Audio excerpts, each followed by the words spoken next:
Are you working with students in a self-contained or autism unit that sometimes you feel like just can't when it comes to all the academics? It's Io here from Noodle Nook, and I've got a couple ideas that might help you out.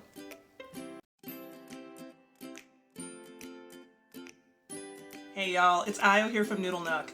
I do a lot of training for adults throughout the state of Texas and actually nationwide. And one of the sessions that I love doing is all about adapted novels and how to adapt novels for students with significant disabilities, as well as how to use them.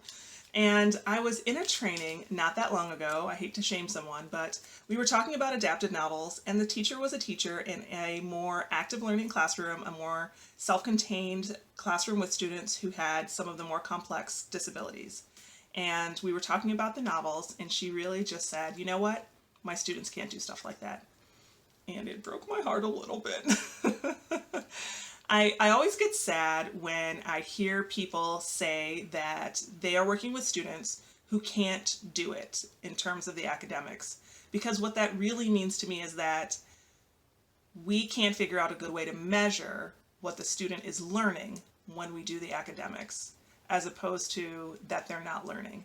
So I feel like there's a little bit of distinction, right? It's not that our students aren't learning, it's that we can't measure how much they're learning or what they're learning based on the severity of their disability. And a little bit of me feels like every student should have an opportunity to work with the academics, no matter their functioning level. I hate that label too, but functioning level, because as an educator, we know that there's no 100% rule that says that a student is not capable of learning or can't do it. So we should try. So I kept on going with my training, and I talked to her a little bit more about some options, but it really occurred to me that maybe this was something that I should share on a little bit bigger scale. So each one of the books comes with a comm board. I'm sure you guys who are teaching in self-contained or with students with significant disabilities have seen one of these communication boards, vocabulary boards. They're kind of called a couple different things within either materials that you've taught with, or you've made them so students can access it. And I feel like these things are golden. But this teacher specifically was saying, well, great, I have this board. I mean, I don't know what I'm supposed to do with it. The student's not going to use it. They're not going to read it. They're not even going to point to it. They're not even that high. So we were thinking of some ideas, and I told her very simply, and this will work for the students that you are thinking about who may be in a similar situation, in terms of that board, to cut it up into some manipulative pieces, right? These are just in black and white. The board itself was in color, but these are just black and white copies I made on the copying machine. Cut them out. You can see these are not perfect. A student can cut these out if you have a student who likes to cut. No guarantees as to what that will look like. Or a paraeducator who supports you, who has time to cut these out sometime throughout the day. But just to have those available, and as you're talking through the story, as you're reading through the story, that you have an opportunity to refer to those at some point.